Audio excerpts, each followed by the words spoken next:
the key is move, just to move. We are meant to move. We're designed to move. And when we don't, we die. You're either going and you're growing and getting more healthier, or you're dying and getting less healthy. There's no in between. And so moving in the right direction to getting healthier is moving.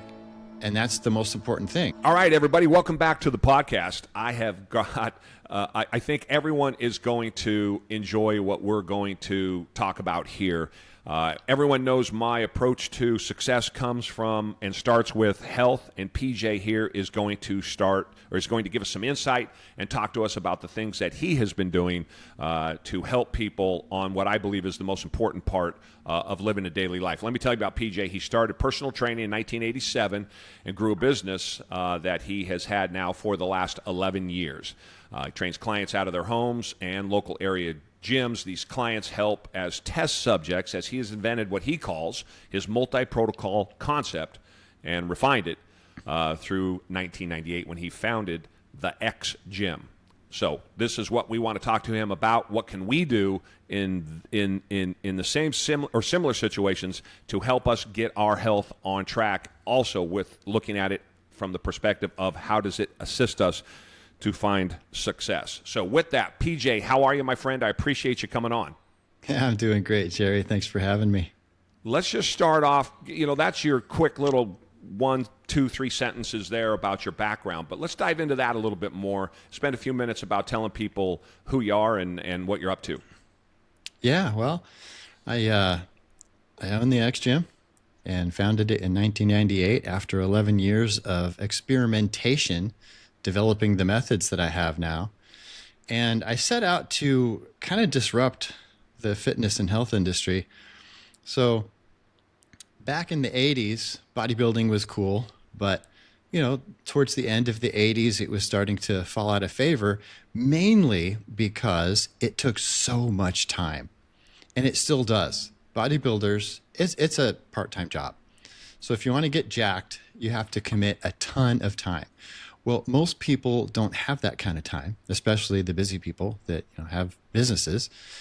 And so they want to just be fit and healthy. They want to look and feel fit, and they want to have a health span. So everybody talks about lifespan, and our lifespan has been getting longer over the years, but our health span hasn't. And so the quality of life towards the end of life is awful. And when people retire in their 60s, typically, they're going to end up spending at least $250,000 from their retirement age until the time they pass on their health. But they don't have to. It doesn't have to be a huge, massive investment and save up all this money to fix yourself while you're retired. People want to be having fun when they're retired. They want to be functional. They want to do active, fun stuff. They want to be around to actually enjoy their kids and grandkids and run and play soccer and do the fun things that they want to be the cool grandparent, right? That's active and hip and with it and all that kind of stuff. Well, most people don't get that because they're too busy fixing their health because they didn't take care of it earlier. And that gets really expensive. But wouldn't it be better to use all that money to have fun and enjoy your life after retirement? And so my mission is was to invent a system that takes way less time, that's way more sustainable, that tones and defines instead of bulks up, and that also is safer. So people aren't getting injured all the time like they are with traditional training. And that also makes it more sustainable. So then they can continue this for the rest of their life without investing all their time. So they can focus their time on their business and their family and the things that make them happy later in life. And then that happens later in life. It's amazing. This is right up my alleyway. You are talking exactly how I do. I'm 56 years old. 3.5 years ago, I was 310 pounds, lying in a hospital, down 4 pints of blood, dying, having 100 little mini heart attacks. I've got a 40% block on my left ventricle that I was born with, hypertrophic cardiomyopathy. It popped up when I was 38. I've been in great shape most of my life. My 40s were terrible. Now I'm dying in a hospital bed at 52 years old. And I lost 100 pounds. I put on 30 pounds of muscle. I do carnivore. I'm not an advocate for carnivore. I'm an advocate for eating clean. For me, that worked really well. So I'm 3.5 years of 95% nothing but protein and fat. And I've never felt better in my entire life. So much so, you used a word there about active. And I've gone to talk about, I don't even say active anymore. I just live. There's this thing about, as we get older, you and I are about the same age. You're 59, I'm 56. When we were kids, people our age were old. There's a mentality about being in their 50. You're done with it's over. Start thinking about retiring. I mean, we created this retiring thing, right, that didn't even exist 70 years ago. And so that my parents were old, man, when they were our age. But I do 4 miles every day. I lift 6 days a week. I'm saunaing. I'm starting new companies. I had never had more energy in my life, and so I'm listening to what you're talking about because I live that, and I'm really excited to hear other people start looking at it in terms of I want to live until my last day, and we don't have to suffer. Having had both my in-laws die in my house over the last 4 years and seeing the kind of suffer they went through, but they were in horrible shape coming into it. And the grandkids, I'm not only going to play with my grandkids, I won't play with my grandkids any differently than I played with my kids, meaning on the ground wrestling, because I do that every day. Exactly. Yeah. And that's the important thing. And that's where people find happiness. A lot of people are chasing material wealth and thinking that's going to, and they're overworking and they're stressing themselves out and they're ignoring their health. And then they get to retirement and they're like, oh man, nobody on their deathbed ever said, oh, I regret not having a bigger house and a fancier car. It's always about the people around them. That, well, I regret not spending as much time as I should have with, I really missed out on this experience, that experience with this person or that person. Those are the things that they end up regretting. And the people that are smart enough to get that dialed in sooner, it's fine if people accumulate wealth, but not at the expense of their health and relationships. Human beings are pack animals. And relationships are number one. And my faith and my relationships, I'm a Christian and my family those are my priorities in life. And if I make some money along the way by accident, that's great. But I'm going to focus on what actually brings true joy and happiness. And so I'm focusing on that stuff. And my job also happens to bring me joy and happiness because I'm helping people. And so my mission is just to get the word out as much as possible about how people can be truly happy. And then health is huge. Health is just health, relationships. It's just, there's nothing that compares. Yeah, I couldn't agree more. So in that context too, the funny thing is, again, I'm an entrepreneur by trade. I've owned companies for 30 years, and I've seen the change. My success in the business world, and I've made fortunes and I've lost fortunes. I'm quick to say that, but all of those things were helped by a mentor. I had a group or a mentorship, people who directed me and helped me, who had been there before me or had some insight or some speciality that I could tap into, so I didn't have to figure out things myself. They were all in their 50s when I was in my 30s, and now they're all in their late 70s and 80s, and I'm in my 50s. But I still reach out to them for help. And I think that as we have gotten, as society has moved forward, we like to concentrate on the youth of society. And so that advice that you just gave about life generally, your health specifically, but really life generally and the kids and what matters as you get older, that loss of connection with the elders in the tribe, right? You talk about pack animals. That loss of connection with the tribe is something that I think that we need to embrace more. We need to bring back the elders. The West, other societies have this, and it's still healthy. But here in the West, we want to put people out to pasture in their 50s and 60s. And I'm thinking, no, man, there's a lot left to offer. And your perspective is one of those great things that we have to offer the young that I don't think it's heard nearly enough. But it's not unlike, if you want to get in shape, are you going to go to somebody that looks like you, or are you going to go to somebody that weighs 300 pounds, right? I mean, you want to go to the person who has experience, has the disciplines, and has done it. So I think getting that word out about happiness generally and then how to attain it is really important. So I agree with you on that. Now, let's get down to some fundamentals. How do we do it? So for me, I know you've got the cracking the calorie code, and I want to talk to you about that specifically as one of the things. But you're talking to me 4 years ago, and to anybody listening, and I talk to them every day. You probably talk to a whole lot more than I do. 40, 50, 60 years old. They're 50, 60, 100 pounds overweight. I always say you're not too tired to go to the gym. You're tired because you don't go to the gym.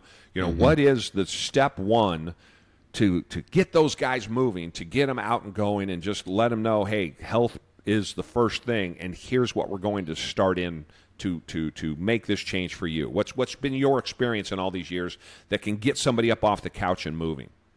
Yeah. Well, it's to start small.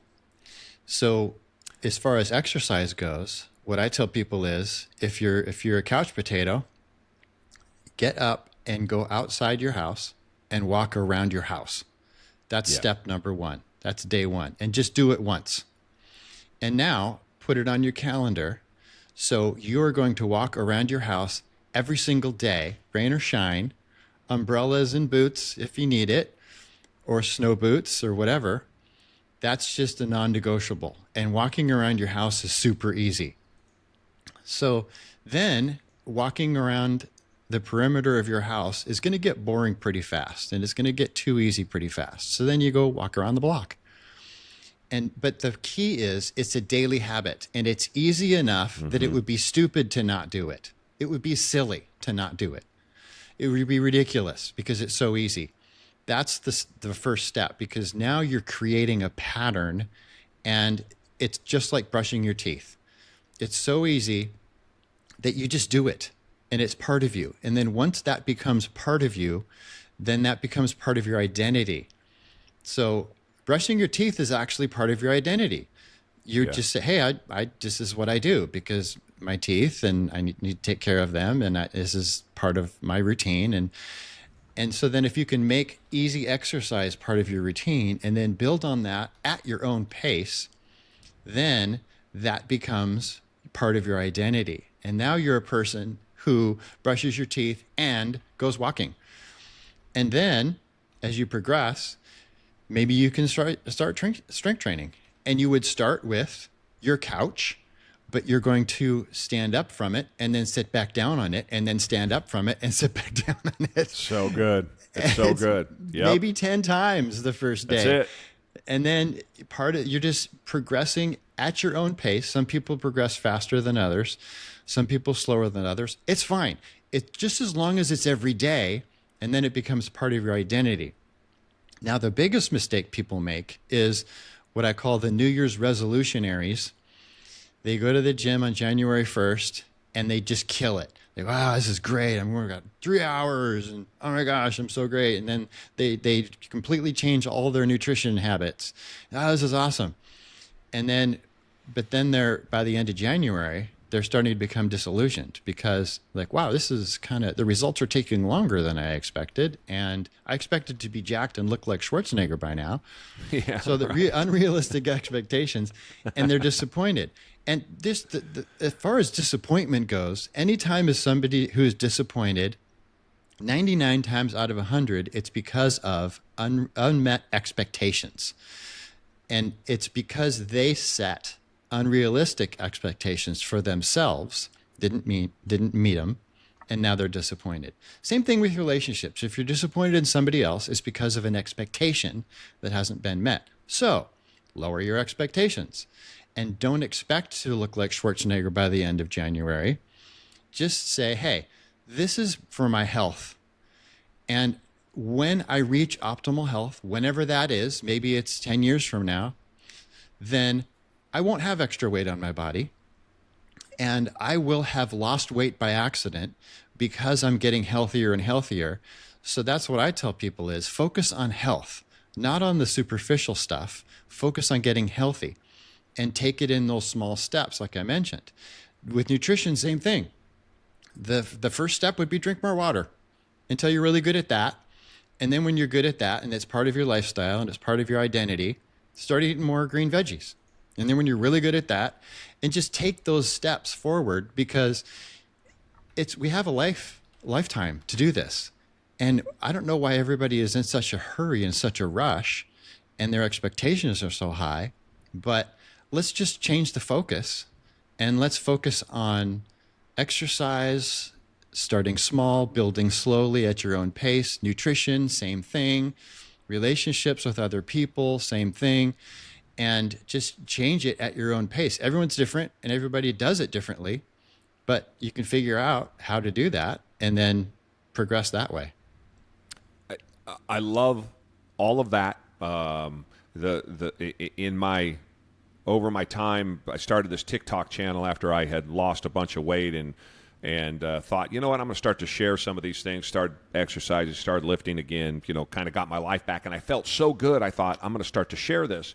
And one of the things that I said was, because people say my knees are no good, I can't walk, I'm too fat to do this, I got these problems, I got back problems, I got this. I said, just when you get out of a chair, stand up 10 times. Yeah. Don't just stand up one time. Walk to the mailbox and back, and then walk to your neighbor's mailbox. So exactly what you are saying. Mm-hmm. Talk to us about, though, the practical. So you tell me if I'm wrong. This has been what I have advocated. I walk 4 miles a day, and I do it almost religiously. And it's a minimum of 3, 100%. That's on top of everything else I do. As part of my exercise routine, it's always 3. And I might walk for 3 minutes, and I'll set a Tabata timer, and then I'll jog for 1 minute. I don't want to jog a lot because I understand it's an easy way to get hurt. I've never been a runner long-term in my life. I believe in the power of walking. Physically, mentally, emotionally, spiritually, there is a lot behind walking, regardless of the weather. Talk about walking generally, because I think that there is pushback from people who say, again, I'm obese, but I can walk. But again, Schwarzenegger in the gym, and I'm like, no. You don't appreciate. I don't think people appreciate the power of walking. Would you agree with that, or if not, push back? Oh, totally. Yeah, totally. That's why I mentioned it first. It's the lowest hanging fruit, and the payback is amazing. Just to start moving is amazing. We were not designed to sit or even to stand still. We were designed to move. And when you start moving, everything changes. Your brain changes, your body changes, your heart changes, your lung changes, your nervous system, your circulatory system. It's amazing the changes that can happen. And then you're inspired to do more. But some people just turn into huge walkers. And that's great. Yeah. And just stick with that. If that's your thing, just stick with that. Right. The key is move, just to move. We are meant to move. We're designed to move. And when we don't, we die. You're either going and you're growing and getting more healthier, or you're dying and getting less healthy. There's no in between. And so moving in the right direction to getting healthier is moving. And that's the most important thing. And walking is a great way to do that. It's very low impact. And for some people, it's painful. Do it anyway. And I guarantee that pain is going to decrease, and you're going to it's the first step to anti-aging. There's a lot of anti-aging experts out there who say this same quote in different ways, but it's basically, aging is the relentless pursuit of comfort. So if you get outside of your comfort zone and you walk, even if it hurts, do it anyways. It's not comfortable at first, but it gets comfortable pretty fast, and those aches and pains go away pretty fast too. The aches and pains are there because you're not moving. So if you want to stay sedentary because of the aches and pains, then it's just going to get worse. You're going to get less healthy, and the pains are going to increase. But if you go outside your comfort zone and go walking in spite of the pains, then you're on your way to get rid of those pains. I wrote this down. I'm going to swipe that from you. I have never heard that before. And as soon as you said that, say that again about aging and comfort. Yeah, aging is the relentless pursuit of comfort. It's so true. I love that. That just resonates. And we're talking about, at least in my head, older people and aging. But really, this is true for everybody. If you're 25 years old and you're obese, just go for a walk. Yeah. If you're 70 years old and obese, just go for a walk. I've always believed that you're never going to be as young as you are right now, and that you can improve your health right now. Would you agree with that? Or Oh gosh, yes. I can't tell you how many people have come to the Xgym with walkers, and after just a month, they don't need it anymore. They'll graduate to a cane, and then another month, they don't need the cane. And if they hadn't done that, they would have continued to decline and probably be dead in a couple of years. Yeah. I mean, the stats on retirement are horrific. Because people say, I'm gonna earn all this money and accumulate all this wealth, and then I'm gonna retire, and then I'm just gonna be able to watch football and all that, and they're dead in 4 years. Yes. So right. It happens fast. Yeah. But we can reverse that, and then we can increase our lifespan and, more importantly, our health span and happiness span with moving and taking care of our bodies.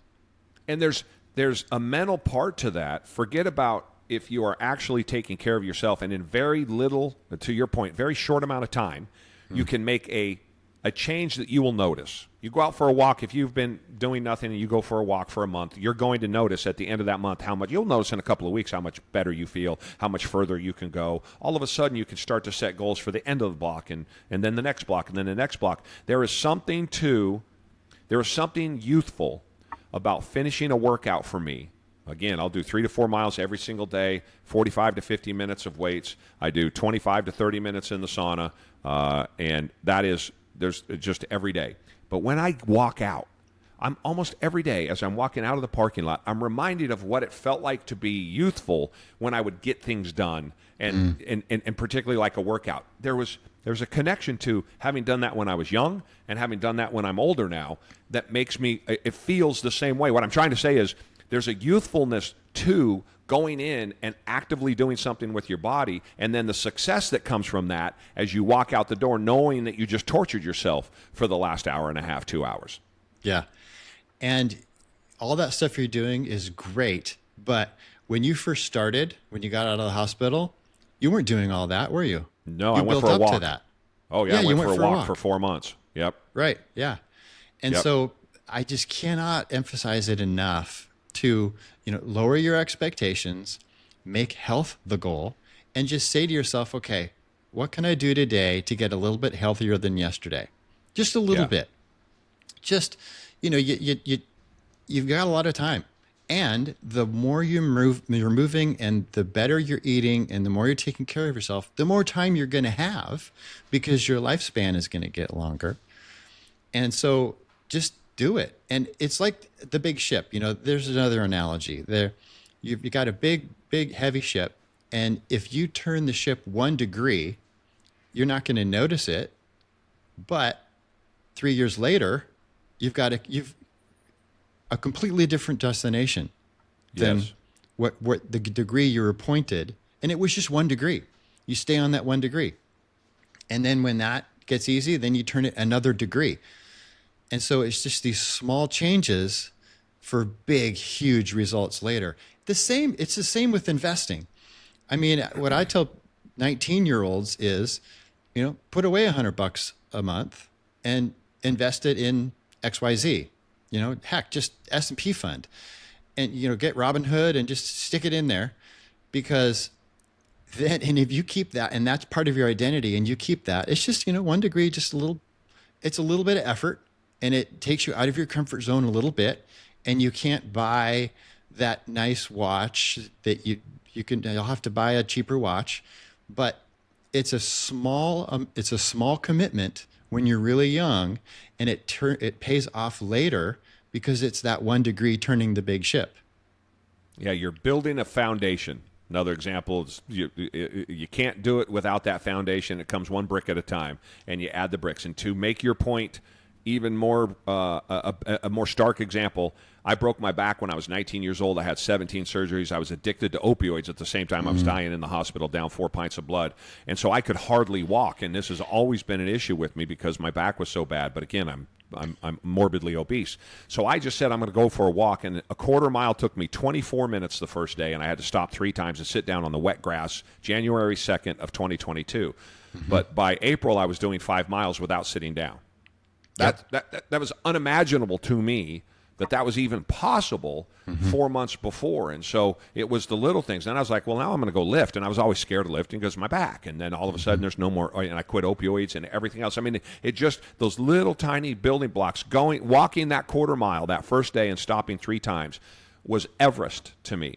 But then once you do it, I need a new Everest. Okay, now it's half a mile, right? Then it's a mile. And then to the fact that I could even walk a mile. So to your point, that is so true. We're talking to PJ Glassey. He has the PJ Glassey method, Xgym. Go check him out.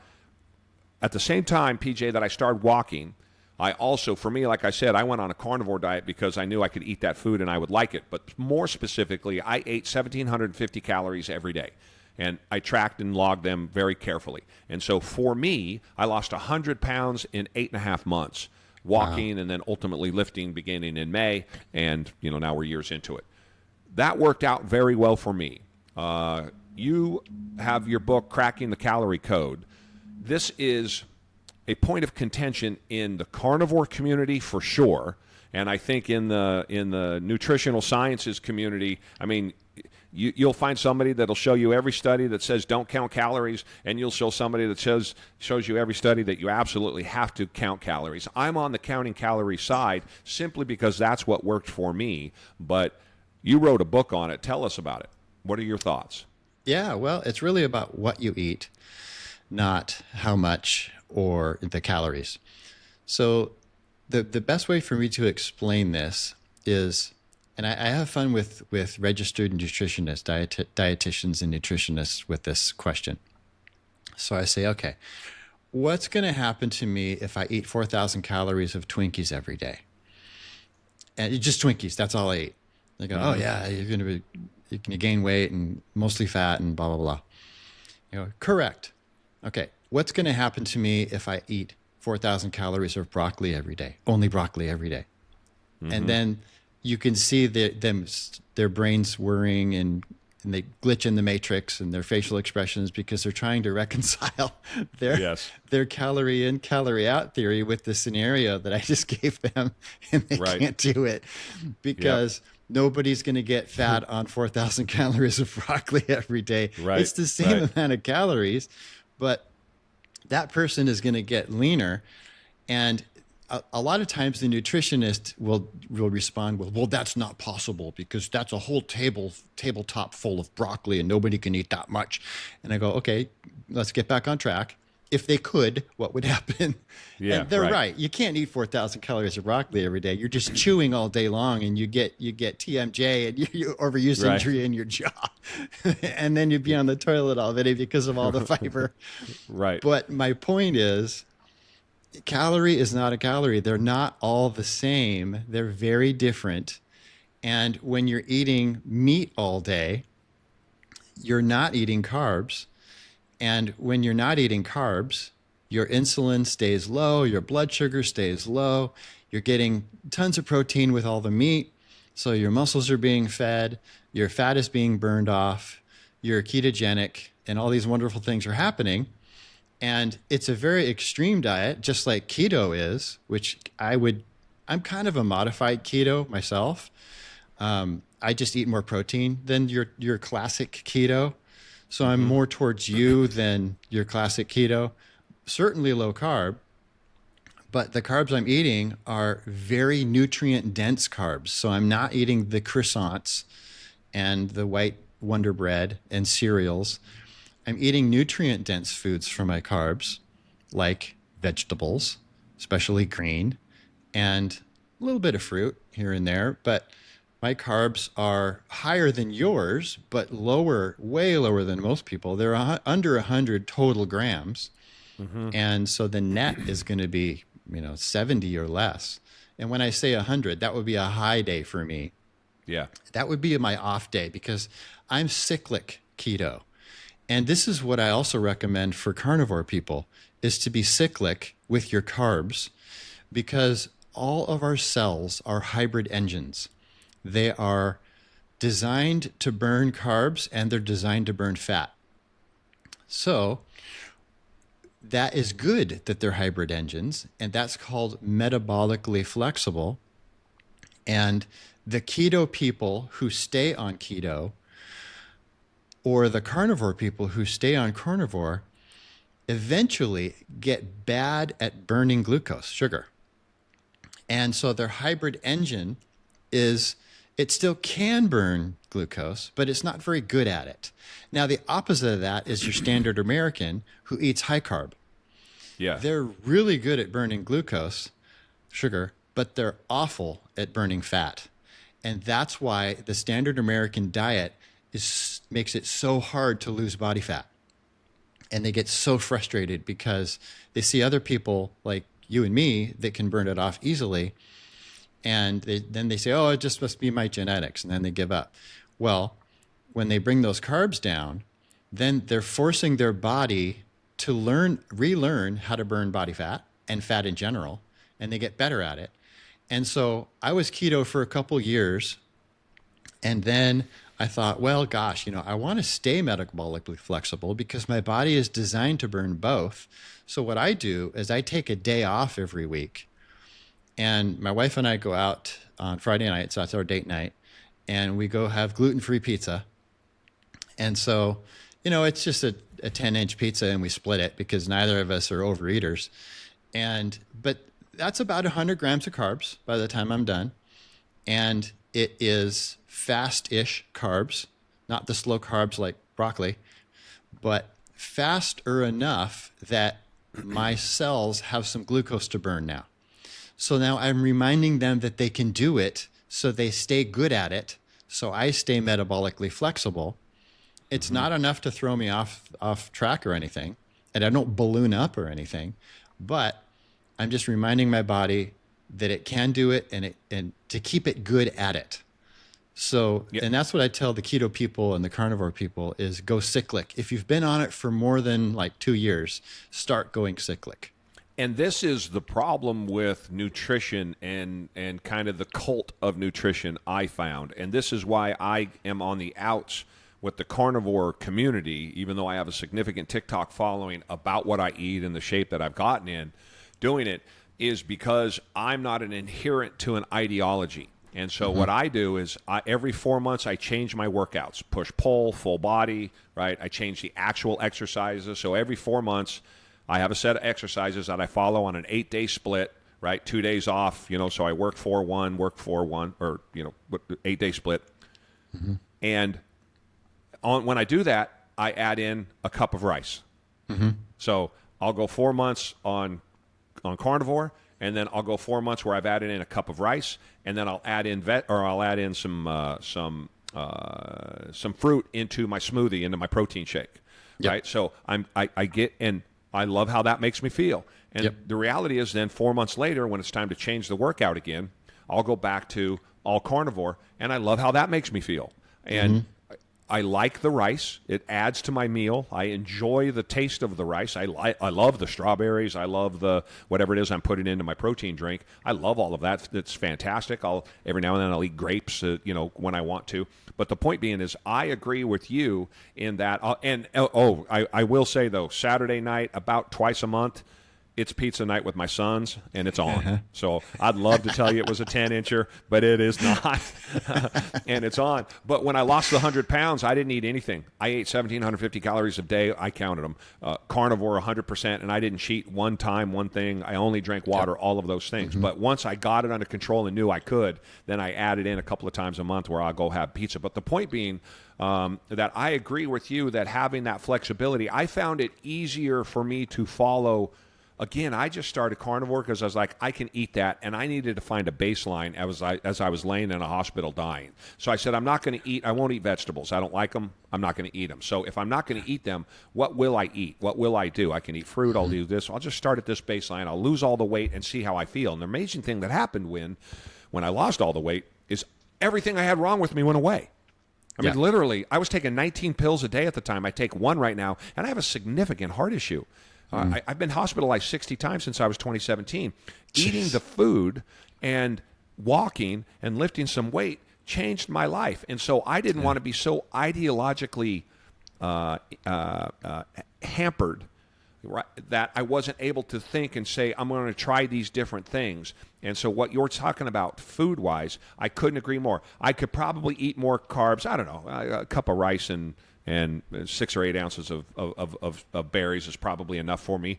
But the point being, I'm not so wedded to the food that I eat and the way that I eat it that I'm stuck doing it without trying to try something new, which I think is important to be open-minded, because, man, everything turns into a cult today. And I'm telling you what, don't cross the carnivore cult. Don't cross the keto cult. Don't cross the fasting cult, right? Because these people are going to wipe you out. Yeah, it's true. And, the carnivore and the keto people also tend to cite tribal, like the Inuit Indians, the Eskimos, or other hunter-gatherer societies for confirmation of what they're doing. But there is, if you look deep into those societies, like the Eskimos, for instance, they were very keto carnivore for 9 months out of the year. But then summer rolls around and stuff starts to grow and the snow melts and look what's underneath the snow. Oh, let's eat this stuff too. And so they were cyclic. And all of the hunter-gatherer societies around the world also are somewhat cyclic. They're still getting enough carbs to remind their cells that they can be hybrid engines and to keep them sharp. It doesn't take much. It really doesn't take much. Just 100 grams once a week is enough. So, but yeah, that's the key. Well, that would make sense why eating a cup of rice every day I can notice the difference at the end of my 4-month cycle that, boy, I kind of like this. And then when I switch back at the end of the next 4-month cycle, I'm like, oh, I kind of like going back also. So that makes sense. So really, and the other thing is, so a lot of the another argument that they use is, well, carbohydrates are not an essential nutrient. And they're right. Fiber is not essential. Yes, you're right. However, because humans will die if they don't get enough protein, and humans will die if they don't get enough fat. They won't die if they don't get enough carbs. But it just gets back to the hybrid engine argument. We're not designed for that. So let's not do that. I agree with that. And a little bit of variation never hurts. And I mean, but I eat 240. I weigh 246 pounds. I'm trying to weigh 230 pounds after putting on all this muscle. And so I'm eating 240, 235 grams of protein every day. The carnivores tell me I can just eat all of the fat I want, right? As many calories as I want. And I'm going to keep my frame. I'm going to keep all of my muscle. And that's not been my reality, is that I can just eat whatever kind of meat that I want to, right? I mean, I know a bunch of carnivores that don't eat chicken. Yeah. Because why would you eat chicken when you can eat red meat? And I was like, well, because it's low calorie, because I count them, but also because it's high in protein, unlike red, to the extent. So I have to eat more red meat and less chicken. So what's your take kind of on the food side of things? And I guess I get selfishly from a carnivore perspective, and where your protein comes from, or protein fat in that example. It's very individual to the person. So you have to be your own biohacker and figure it out for yourself, because what works for you might not work for me, and what works for me might not work for you. So one of my pet peeves is when a trainer out there has discovered what works for them, and then they tell everybody else to do what they're doing because this is the answer and this is how everybody should eat. Nope. We're all different, and we need to figure it out. So it's all about insulin, in my opinion. When you're eating a big meal, no matter what it is, your insulin's going to spike. And when you're eating, even if a high protein meal can spike your insulin, it won't spike it like a Snickers bar. But when you get those insulin spikes is when you're in storing mode. So a lot of people say, well, high insulin puts you in fat storing mode. Yes, but it also puts you in protein storing mode. It's just storing mode, period. So if you eat, and it's different for everybody what spikes their insulin. That's why they need to figure it out with trials and experiments over time. But if you eat a certain amount or a certain thing that spikes your insulin, Now you're in storing mode. So if that meal also contained fat, you're going to store that fat. So even a keto person or a carnivore person can still store fat if they spike their insulin, but you just got to figure out what spikes your insulin. And I already mentioned that, the two usual suspects are too much food and or too much protein. Can do that for most people, but for some it doesn't. That's why you gotta try it. You gotta experiment and see what works and see what happens. As far as the too much food goes, there's only a couple times a year where we should do that, where we should overeat and be gluttons. And that would be Thanksgiving, Christmas, whenever we're around family and we're celebrating with family and connecting with people and food. Sure, go for it. And sometimes I will overeat on those occasions to the point where I'm in pain. I'm going, I shouldn't have done that. And I do regret it, but it's so fun doing it. And I'm connecting with people while I'm doing it. And my insulin is probably through the roof. So what? But it's just the doing it all the time that's the problem. And for people who have I have a family member who had an overeating disorder, and she's through it now and she doesn't, but it would be, she was medicating herself with food, and it's the habitual overeating that's the problem.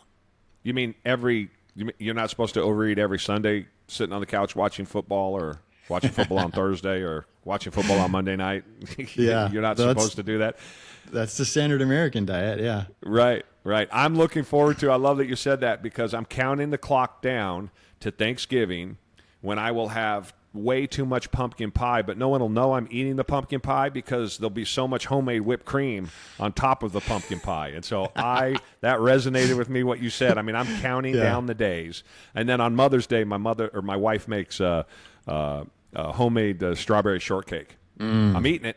Oh, and I'm eating a lot of it, and I'm sick, and I feel terrible afterwards. And you know what I do, though? I slow it down, and I just enjoy that I feel so crappy, but I appreciate how much I enjoyed what I just ate and all of the work that I do to let me enjoy those sorts of things. So, and I think it means a whole lot more than, like anything in life. If I did it every Sunday, I wouldn't, for every other day or every day like so many people do. You don't appreciate it nearly as much. But I promise everybody listening, and I think PJ will agree with this, the pumpkin pie tastes better at Thanksgiving when you don't ever eat it the rest of the year. The strawberry shortcake tastes better on Mother's Day when you don't eat that stuff. It's just a whole lot more special, and my connection with food generally is a lot more special. And that's my next question. For me, eating it's not an event for pleasure.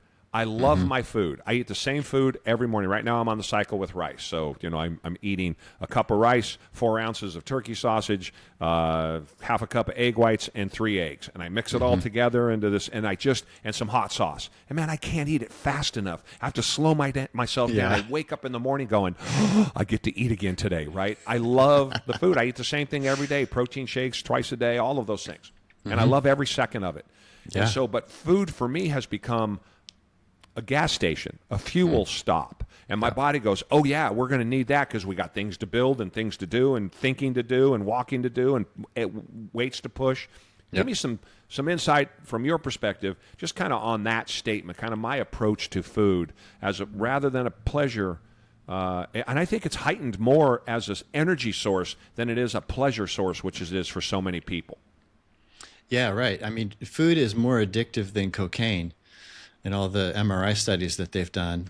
So it's about your relationship with food and why you're eating the food. So a lot of people, and I'm like you, food is fuel. I enjoy it too, but I mean, 80% of the time I'm eating it for fuel and for the nutrients. And then 20% of the time I'm eating it for enjoyment because I'm also busy. And I would rather, be getting stuff done than stopping and eating. So I have to, also being low carb, I don't get hungry that very, very often. So I have to remind myself to eat. Yeah. But it's about your relationship with food and if you're medicating your brain or not. Because a lot of people will eat to medicate their brain to change their state and change their mood. And the food is serving them in that way instead of as a fuel.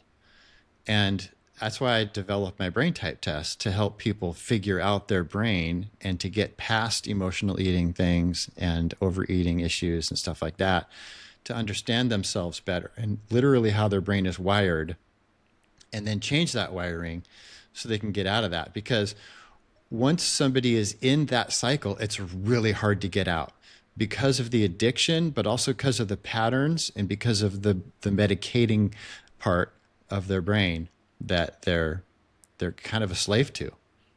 Let's talk about that. Was my next question, so it's a perfect dovetail into that. And again, we are talking to PJ Glassey. He has the PJ Glassey method. You can catch him at xgym.com. And as you can hear, he knows what he's talking about. And here's what he's got that I appreciate. He has experience, decades of experience. And as I say here all of the time, if you're looking for help at whatever it is, find people who have been successful at it and have decades of experience. That is going to bring you the most value. So, PJ, perfect segue into the brain type test. When it's such a good conversation for us because I'm a subject in all of this, right? I mean, I literally just went through all of this, and so I'm having fun bouncing this off of you. I kept my first day, January 1st, 2022, and I kept a journal for the first 6 months or so, and first 4 months. Wasn't nothing fancy, just quick, how did I feel? And on the 8th day, I stood up and I couldn't do it anymore. So this would have been January 8th. I couldn't do it anymore. And I was sitting in my living room, and I stood up and I said, I'm going to go eat whatever garbage I've got that I've been eating, because my body was screaming for sugar. But as I stood up, my belly was out to here, right? I carried all my weight in my gut, so I couldn't see my shoes. But I stood up and I noticed I couldn't see my shoes. And I looked down and I said, how am I hungry? It had something so simple had never entered my head before. How is it possible that I can be hungry when I'm carrying 100 pounds of fuel on me? And right then I said to myself, oh, I get it. Because at the same time, I was going through opioid withdrawal, 25-year opioid, and massive amounts of very, very intense opioids. I quit everything cold turkey January 1st, 2022. And so, my brain was just not functioning correctly, but I noticed how much my brain was screaming for those carbs and those sugars. And so I made a quick note, and I was sick for about 25 days. I mean, it was really a struggle for me to get to the point where day 30 or 40, I really started feeling better. But changing over that food physically was very tough. But more so, that standing up and not seeing my shoes mentally told me, it's not my body that's in charge.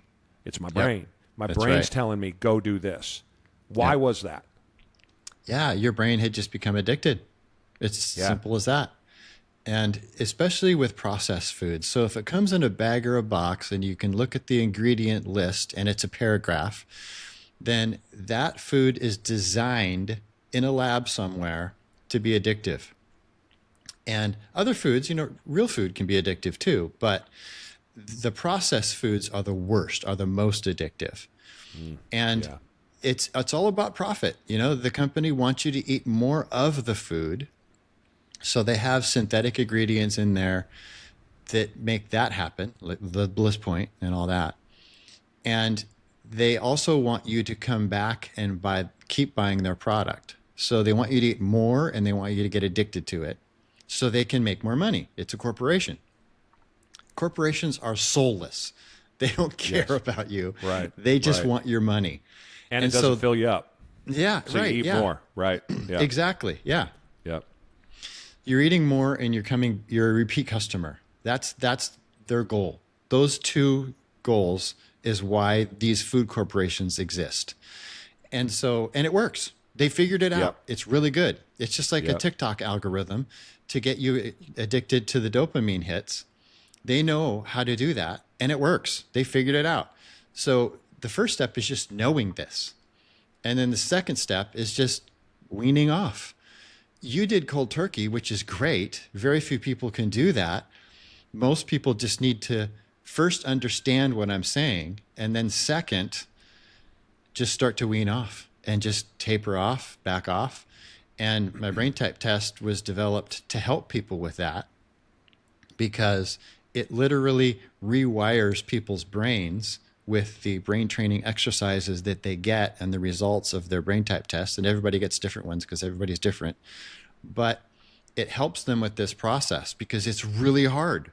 As I mentioned, a lot of these ingredients that are in these paragraph long ingredient lists of these processed foods are chemicals that are synthetic, they're not food, they're food-like substances, and they're chemicals that are designed to wire your brain, literally wire your brain for that food. So then the company can make more money off you. But you can unwire that and rewire different ways. My favorite food used to be cake. And, I'd go to a wedding or whatever where there was cake, and it was a bonus if it was the square cake. And I would go for the corner piece. So I would be strategic. I would strategically place myself in line because that is the most frosting. And if there was a flower on the corner to boot, even more frosting, that was a bonus.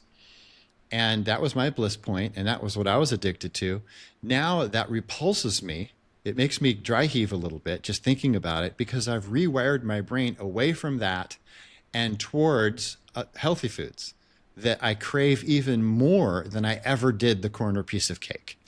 And that took me about, like I said, 30 days. By day 40, not only did my body feel better, my brain felt better. Is that an expected time? Is that long? I hear people, I have worked with people helping them get started on their journey, and they decide they want to go carnivore, and they have no problem after 4 or 5 days. And I'm jealous as can be at these people, right? Because I suffered for 25 days.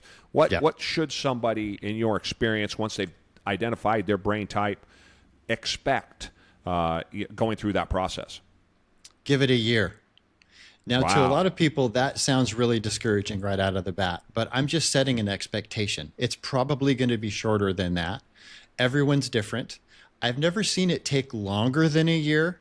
I've actually never seen it even take a year, but that's why I say to give it a year, because you're setting an expectation that you're going to exceed.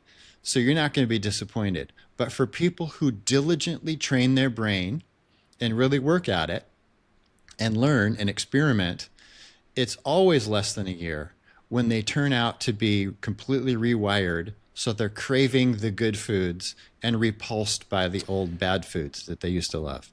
I see what you're saying. So I think, just so I'm clear and we're clear, you're talking about it takes a few months to kind of get into that groove, and then that groove becomes a habit, and then that habit becomes a lifestyle.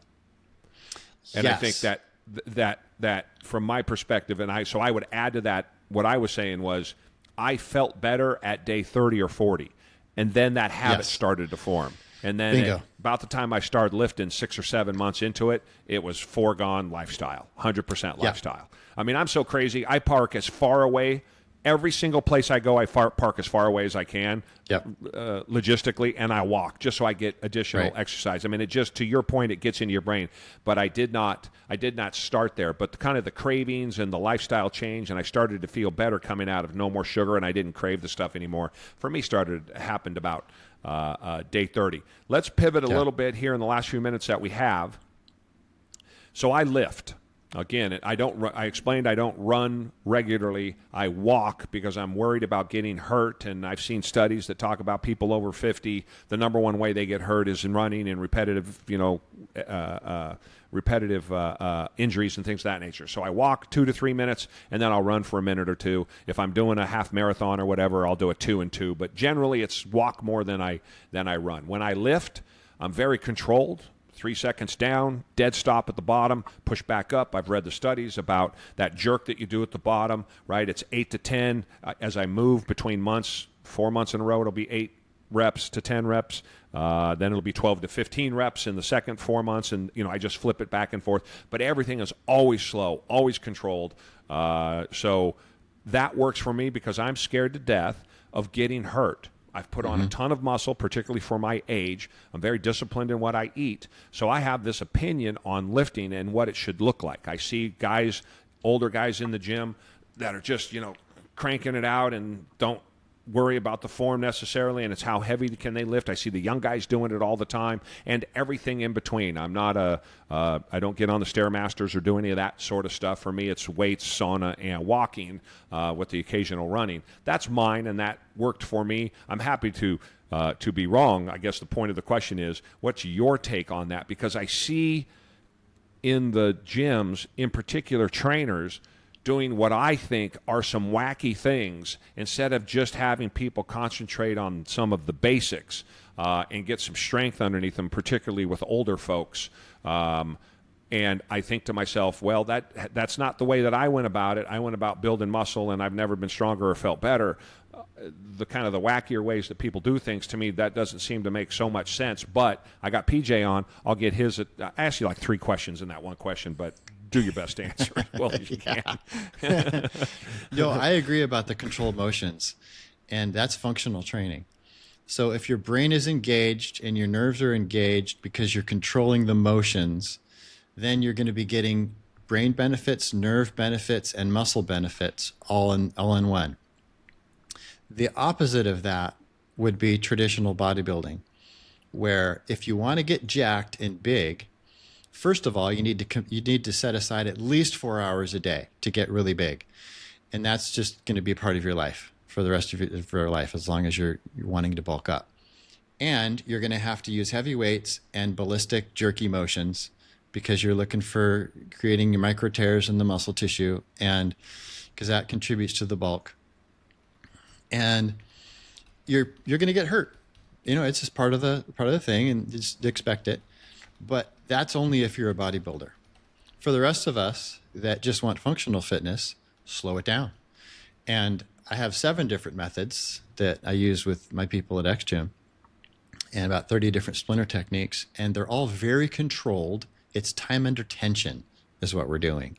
Mm-hmm. Instead of heavy weights, ballistic, snappy reps, we're doing lightish weights over a long period of time. So it's like 3 minutes of contraction without any rest, even a micro rest.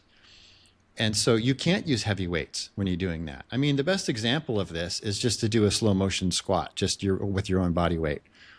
Down to 7 to 10 seconds, pause at the bottom for a couple seconds at your lowest point, wherever that is, and then 7 to 10 seconds to come up. But don't stand up all the way. Only come up 2/3 of the way. So you're still in contraction at the top, and then head back down again and see how long you can do that. It's probably going to, if you're in good shape, it's going to be about 2 minutes. And then you're doing pulses and knee wiggles and other things for another minute for a total of 3 minutes without any rest, even a micro rest. And that's time under tension to complete muscle fatigue. So that way you're getting endurance and strength. But most importantly, you're getting functional training because your brain is engaged, your nerves are engaged, and you're becoming more coordinated instead of less coordinated, like with bodybuilding moves of uncontrolled motion, where you can get your reps in and talk to people while you're doing it or watch the TV, because it's mindless movement instead of mindful movement, which is where you're getting the increased coordination. You're getting better at sports, running around with your grandkids. And the other one would be, the traditional snappy reps where uncontrolled motion, and you're actually detraining your nerves. And if you want a good example of this, ask any professional bodybuilder to take up a sport he's never done before, and he'll be a complete oaf because he's been detraining his nerves for hours every day. Whereas somebody at Xgym who is controlling motion, it's even a form of meditation because you have to focus. So they're good at a sport that they've first tried their first day because their nerves are online and their brain can control their body. I get this comment from my golfers all the time. They start at Xgym and they're golfing in the 90s, and then 2 months later they're golfing in the 80s. They haven't changed anything in their golf game, but because they're doing mindful movements, time under tension, they're more in control of their body. Their muscles are communicating with each other better, and they're more precise in the club angle. Yeah, I'm a pool player, and I was not a terrible pool player prior to losing all the weight and getting in shape, and now I am I'm an unimaginably better pool player, playing the same amount of pool, doing the same things that I was doing. I just weigh 100 pounds less and have an extra 30 pounds of muscle on me. And so I move better. I couldn't walk. I couldn't hit 6 or 7 balls in a row. I'd have to go sit down. My back was so bad and I'd be sweating profusely. Now I can work. I play 6, 7, 8 hours sometimes with my buddies in these marathons. I don't even notice the difference. So to your point, who would have thought you needed stamina to play golf or play pool? But I'm telling you, 100% what you just said is true. And in my case, the other thing I would add, or get your 2 cents worth, is there is a responsibility to it. People don't like, men in particular, to lift the way that I lift. So I have some young guys, they want to try to work out with me, and they don't like it. It's 50 minutes. I have a clock on my phone that runs. I take 45 seconds off in between. It's 2 warm-up sets and 3 sets.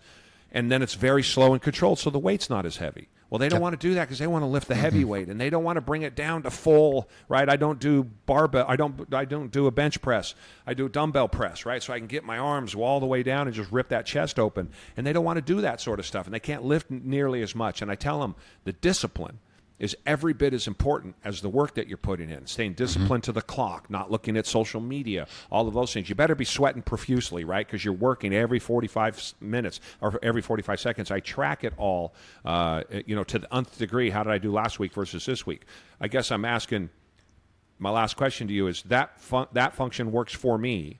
Yeah. But it's the discipline, and then I keep myself accountable to what I did last week to see if I can do it better this week or 2 weeks, or as long as I'm progressing. What's your take on that? Yes, I agree with everything you said, and everything you said is a mature exerciser. So when I was young, I wanted to get jacked, and I was doing traditional training and CrossFit stuff before it was called CrossFit, and it was perfect for me then. And so if I see a young person and they're motivated and they're not yet hooked, but they're motivated and they've started lifting and they're getting all their dopamine and motivation and forming a habit and discipline with exercising the wrong way, I say, great, keep doing that, because I want them to establish their identity as a fitness person. And yeah, they might get injured along the way like I did, but so what? They're young, they'll repair fast. And if that's right for them at that phase in their life, great. I fully support it. But they're going to wise up, and the important part is getting them started and getting them to create the regular habit. As wrong or dangerous as it might be, they're doing it. And if that's motivating them to create the habit to the point where it becomes part of their identity, I'm all for it. Yeah, it's a good point. It's a good point. Mm-hmm. It's a good point. And lastly, I'll just say, has your experience been? My workouts are all built around not getting hurt. I always assumed, and now I'm almost 4 years into it, I've never been hurt, and I work out as hard as anybody. I've done that on purpose. Is that a good goal? This sounds stupid. Let me try this question again. Is that a good goal? I don't want to get hurt, so I'm not there. I think I'm doing the right workouts, and I don't want to get hurt in the workouts I'm doing, because it doesn't seem like it's worth taking the risk to know what my personal best is, or what my 1 rep max is, or any of those things. I think we've said this, but we should avoid any of those sorts of things and just stay for what works, because for me, I thought if I get hurt, it's going to take me off track, and I'm worried about not coming back, particularly at my age. Yeah. The only thing I would recommend is just changing the words that you're using in your brain and that are coming out of your mouth. So you would say, I am exercising safe. I'm strong and I'm safe. I see. And I'm doing this the healthy way. This is the healthy way.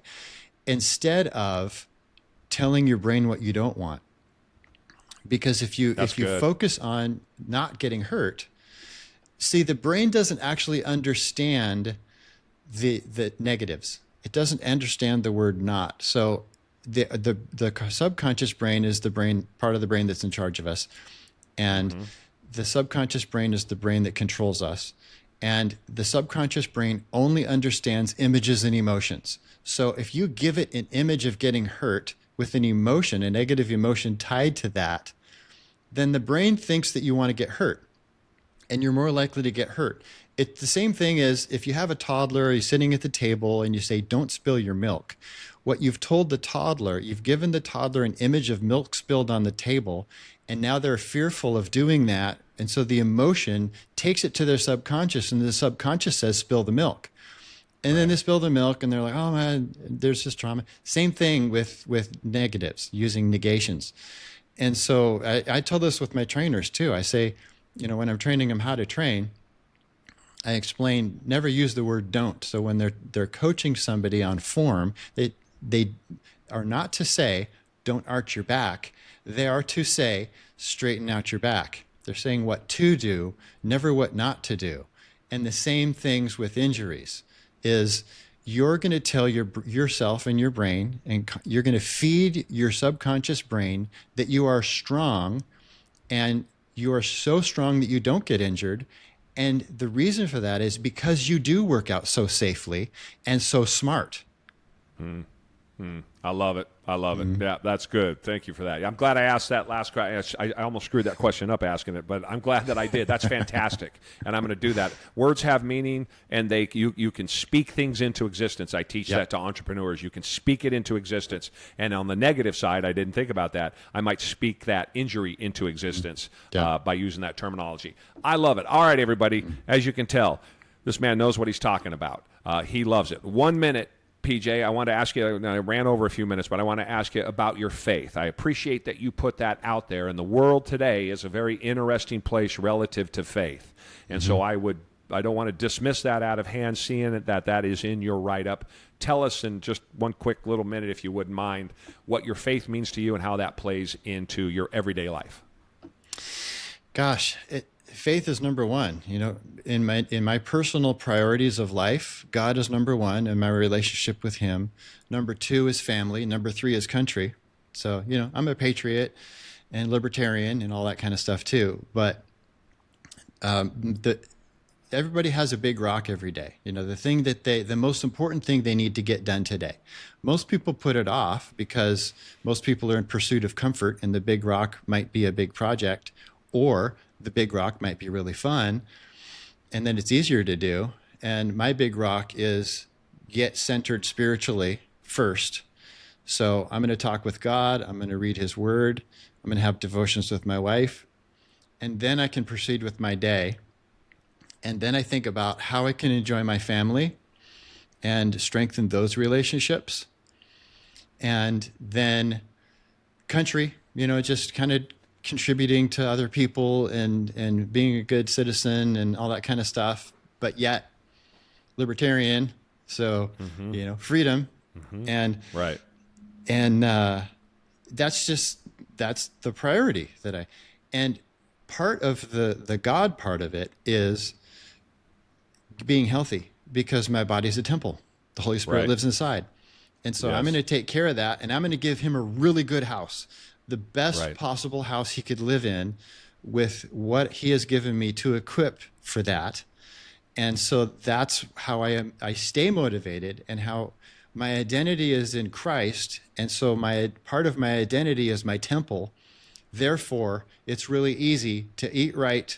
So every bite that goes into my mouth is, am I making my temple better? And every rep that I do and whatever exercise I'm doing is, how is this making my temple better? I love it. I love it. Obviously, this is a man in full, people. So, PJ, if people want to get a hold of you, give us how they can do that. Well, the easiest way is xgym.com, xgym.com. It's got all our info, and scroll down to the homepage and you see the socials if that interests you. And then the other website is braintype.me. That's my brain type test. So people can determine which brain type they are and get some brain training exercises customized to their brain wiring and their brain type. Those are just the two. Yeah, that's it.